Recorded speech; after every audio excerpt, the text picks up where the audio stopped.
In this video we are going to make overnight banana chia kefir oats. This recipe can be used as a breakfast or as a pudding. First we are going to make the kefir. I'm making coconut milk kefir here and I'm adding the milk to the kefir grains. Any other milk can be used, but I particularly like the taste of coconut milk in this one.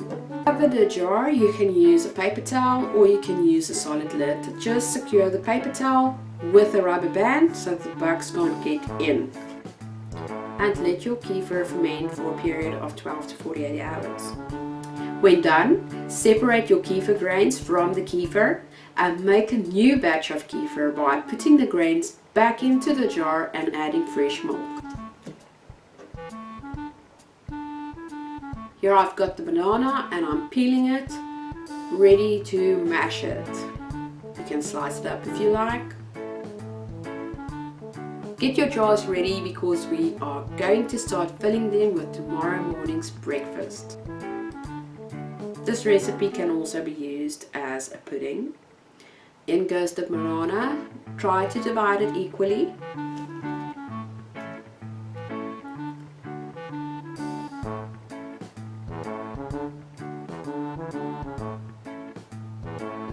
One tablespoon of cacao each.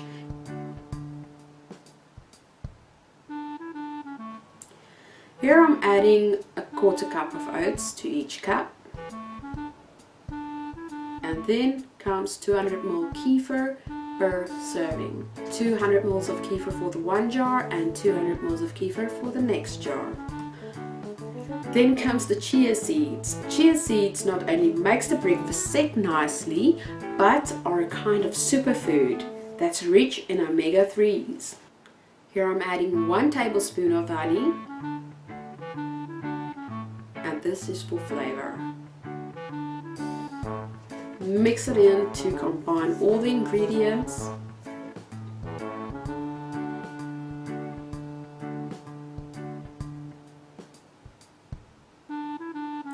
It almost looks like chocolate milkshake and it smells divine. Put your overnight oats in the fridge and it would be ready to grab and go the next morning. If you are making this as a pudding, you can let it stand for 3 to 4 hours before serving. Dress your oats and make it look even more beautiful by adding sliced banana and some chopped dark chocolate to sprinkle it over. The dark chocolate adds to the dimension and flavor, and it also adds crunch. Who doesn't like banana and chocolate chips? Keep well and enjoy.